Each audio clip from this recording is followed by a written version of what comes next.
Welcome back, Freelancers. I'm Defeated Rescue, and we're continuing with the Gear Showcase series. Back in the storm today, a handful of people in the launch bay, but we'll go out into Bastion and showcase some gear. So we're back in GM1, and we're continuing with the focus seals. Today we're going over Seal of the Open-Mindedness, or Open Mind, Seal of the Open Mind.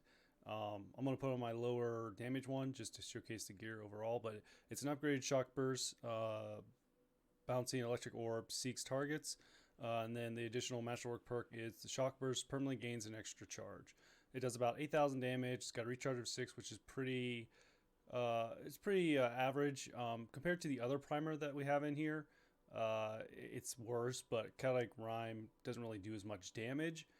Its recharge is better, and then its ice effect compared to electric effect is a lot less as well. So there's definitely advantages, disadvantages to each, but we'll go ahead and showcase Seal of the Open Mind.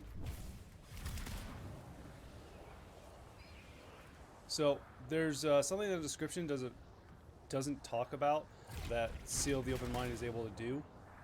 And it's basically like there's like an aura effect, or I like to consider it like a static shock effect, where if you hit an enemy with it, it will, if the enemy becomes primed, it's going to be kind of hard to showcase in GM1. Well, it might not be, but basically when you prime the target, they do this electric effect where they'll arc to one another. See if I can get them to do it. No, so I'll try and showcase it here. And you'll see like an arc of electricity going from one enemy type to the next. But basically what it's doing is it's like almost like a burning effect, similar to how the Interceptor's aura effect works.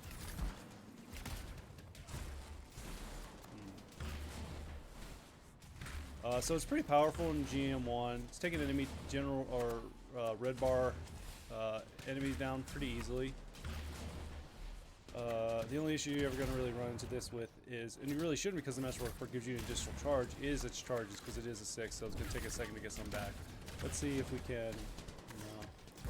No. Oh, wait, let's see if we can get this Storm primed, because they can take a little bit more damage, and see if they... Alright, so you see how, like, they're carrying, like, the effect prime with them, the priming effect, with them to other enemy types. So in GM1 it's going to be kind of hard to showcase, but it'll be really... You'll see it when we're in GM3.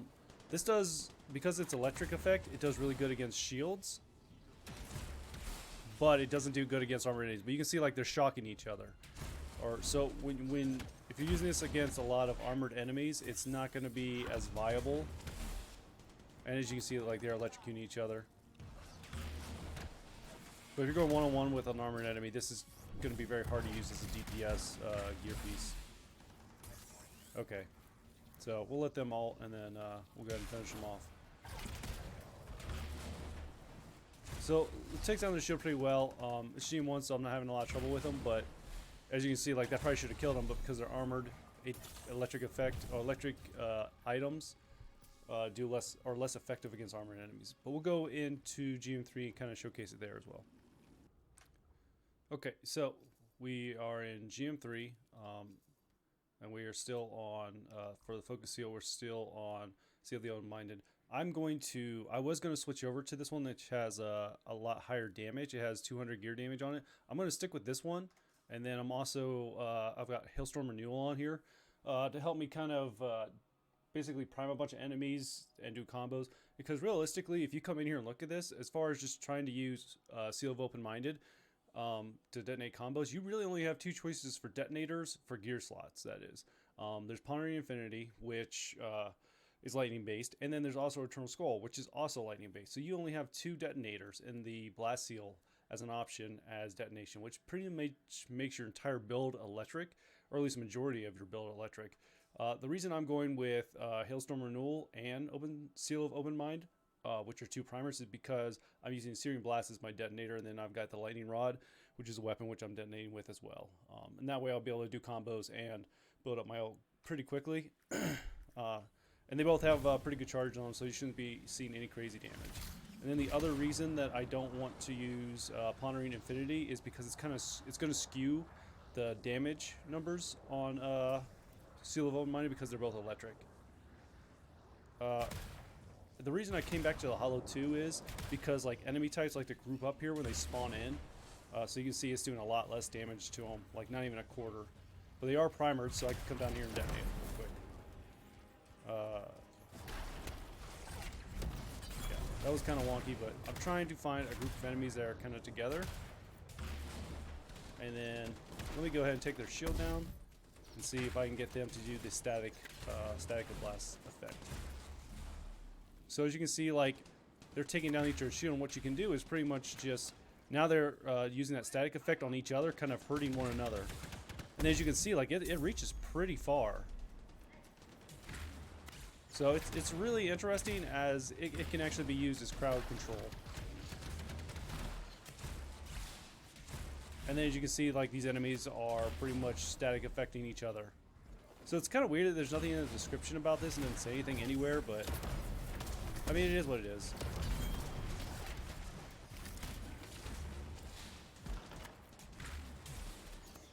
So yeah, like these guys right here are static shocking each other. And let's see if we can get this one to static shock that one. It looks like they're a little too far away. So it's not like now it's hitting them, so I don't know, it's not like an exact science. Like, I can't tell you exactly where they're going to be hitting one another, but you can pretty much just have them take each other down and just kind of sit back here and get your shield back. And the tracking is just kind of, it's pretty good. So it's more like a, let me go ahead and deal with a bunch of these guys real quick.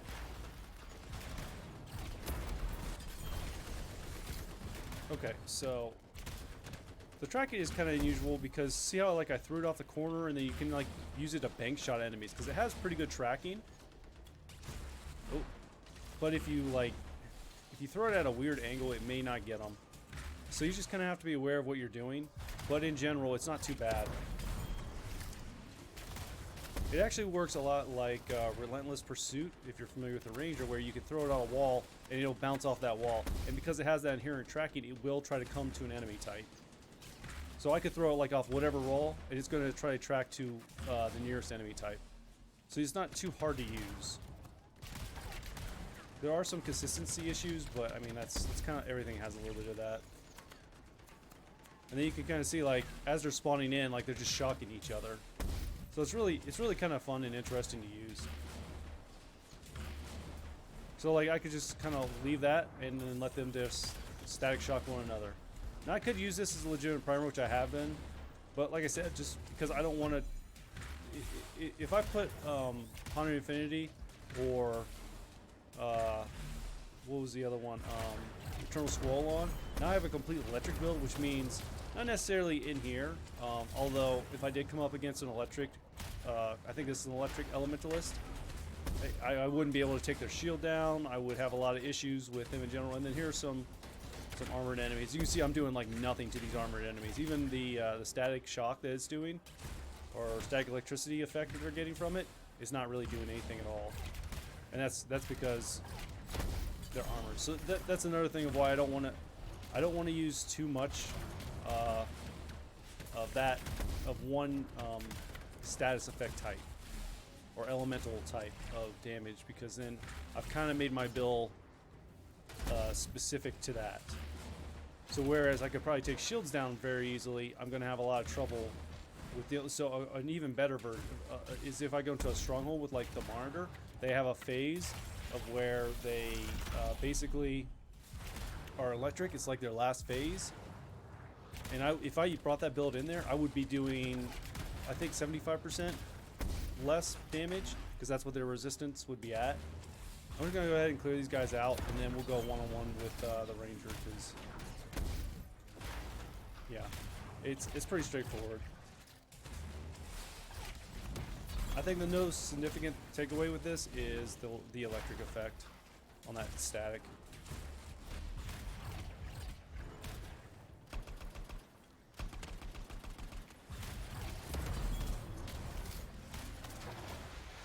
So here's the thing about Electric 2 on armored enemies, as I can hit them there and it does about 5,000 damage.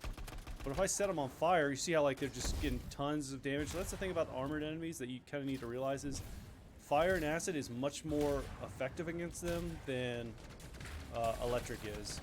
And I think I've talked about this in other videos. I think they've been videos more towards the Interceptor, because the Interceptor has that aura effect ability.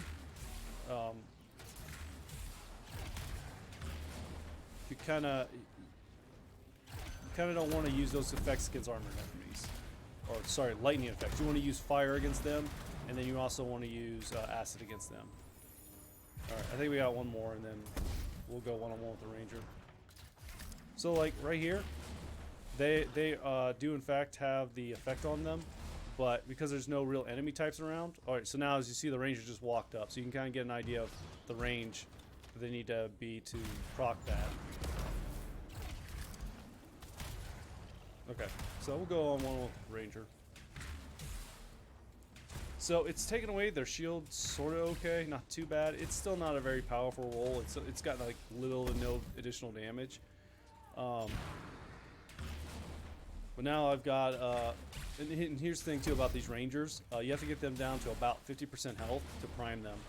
Okay, so they've got the prime now, even though I just said they wouldn't get it. I guess it's just inconsistency with my testing, but until they get that primed effect, they're not going to be putting off that electric static. So you can see right now by looking at them, they've kind of got like that effect on their aura, or an aura on them for electric, and that's an indication that they are under the effects of it. But that's not going to do much of them. As you can see, like I'm just throwing them non-stop, and it's really not doing anything. So yeah, you can see now that they are primed and they have that effect on them. So I'm going to kind of show you the difference. Like we've been throwing this at them for a minute. I'm going to show you the difference between that and like fire against an armored enemy.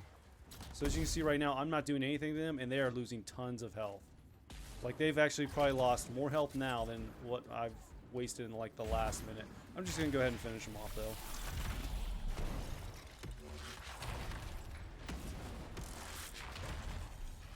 Okay. So we'll go ahead and do some box checking real quick. Seal of the open mind. Is it efficient? Well, it is, because as you can see, like it acts like relentless pursuit, where it really doesn't have like a range or anything that's kind of limiting it. It kind of just goes wherever, and it will track enemies. So if there's an enemy near it after it's hit like a wall or a structure, it'll go track straight to that enemy or that enemy group. So it's got a recharge of 6, which is pretty average. There's nothing really great about it, but it's not like horribly punishing either. So it's pretty good on that too. And then the electric effect is 100%, so it's almost guaranteed prime every time on the first hit for enemies that are not resistant. So I would say it's definitely efficient. And then its Masterwork perk gives you an extra charge. So Masterwork perks of extra charges, I'm not a big fan of them because there's nothing special about them. But at the same time, like there's nothing negative about them either. So I've got one extra, right? Which technically I have 4 right now, but that's because I've got 200 gear charge. So you typically start with 1, and then the Masterwork perk will give you 2. So with me having like 2, it already just kind of helps it. Typically, I don't have like having the Masterwork perk of having an extra charge on a piece of gear unless it specifically is a piece of gear that has like a very punishing recharge. Then it makes sense to have it. Here, it kind of doesn't because the recharge is 6, so I'm going to get them back pretty quickly anyways. However, the point I'm trying to make about having extra charges is it's just extra charges. Like it's always there. That Masterwork perk is always active. Whereas it's not like with like Colossus's the one mortar where you have to basically hit 2 enemies within a radius at a certain distance, and it still has a punishing recharge on it. You know, it's not like that. It's not hard to use. It's actually really easy to use, and the Masterwork perk just gives you an extra charge. Nothing great, nothing horrible. It's just more. So more real estate, I think, is what the meme is. And then so it's definitely efficient. Now, is it viable? Well, it's a primer. So for me, I'm always going to give it the viability checkbox because primers work towards Anthem's combo system, which is kind of how you want to do that big number damage. Is you're going to want to use combos.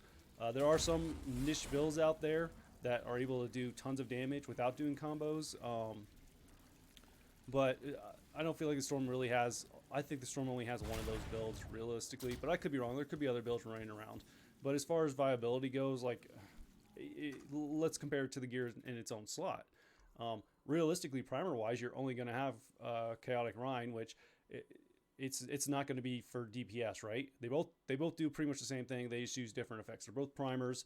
One's got a really fast recharge. One has an okay recharge, and then one uses electric. One uses frost. That's really where the differences are for the most part. Or sorry, that's where the similarities are for the most part. The differences are Kinetic Rind freezes an enemy, where Seal of Open-Minded has that static effect, which will actually hurt enemies. So it's kind of like it depends on outside of dealing with effects from enemy types or resistance. It comes down to, do you want a primer that can also double as DPS, or do you want a primer that you can just consistently prime with? Because with this, like, let's say there were like a group of 4 or 5 targets here, and I wanted to prime a very specific one. If I missed, it could potentially bounce off and hit another one. So it's not going to be as consistent as Chaotic Rhine is. So that's like its downsides, but its upside compared to Chaotic Rhine is it's gonna, if it hits an enemy and primes them, it doesn't really matter, because it's gonna, as long as the enemies are within that certain radius, which is kind of quirky, it's gonna do electric damage to all of them. Or at least it's gonna be bouncing back and forth, kind of like Binary Star almost. Not the same, but similar. And then, is it fun? I'm a big fan of the combo system. I really enjoy it. I like priming a target and then detonate them. Granted, that wouldn't detonate them, but you kind of get what it means. I like priming targets and then detonate them, getting those big numbers of damage, and then just getting my ult back really quickly and then spamming my ult. That's kind of my play style, and I just think it's not hard to use. Kind of like I went over in efficiency. It's pretty easy to use.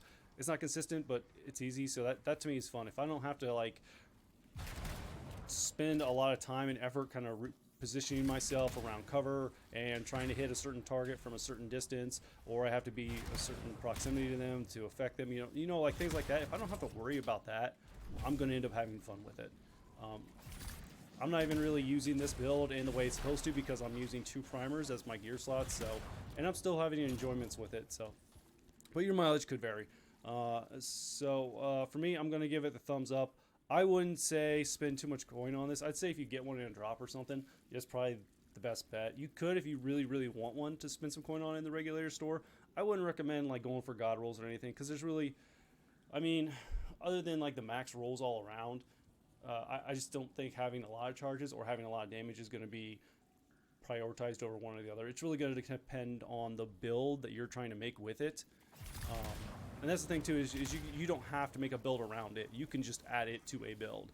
There's not a lot of builds, because like I was kind of saying earlier, like it's going to have to be like a melee specific build or a weapon dependent build for detonators, because your only other detonators are Pondering Infinity or Eternal Squall, which Eternal Squall on its own already primes kind of. So it's a little bit of a reversed way of working, but it already kind of does both of those. So, and then Pondering Infinity, it's not a bad option. It's just you're going to have a backup to prime and detonate with other things as well, because if you run into electric enemies, you're kind of screwed. That's the only real downside to it, but that's the downside to every elemental type in this game, and the Storm kind of has to deal with. Beyond that, I don't think there's too much else to say. It's really interesting that static discharge that we were seeing, it's not actually mentioned anywhere in the Masterwork perk about it. You think that would be something you would talk about, but it doesn't. But I mean, it's nice to have, and it's awesome to learn stuff like that. So I think I'm going to end the video here. Not much else to say on it. It's a pretty good gear piece in general. It just sucks that like the opposing slot of Blast Seals doesn't have a different elemental type for detonator. I think that would make it a lot stronger. But like I said, the melee build that I've got running right now works just fine. You have to put yourself in some weird positions, but I mean, for the most part, as long as it's a tanky Storm, you shouldn't have too many issues. But I'm going to end the video here. I'm Defeated Rescue, and I hope to see you guys out in Bastion.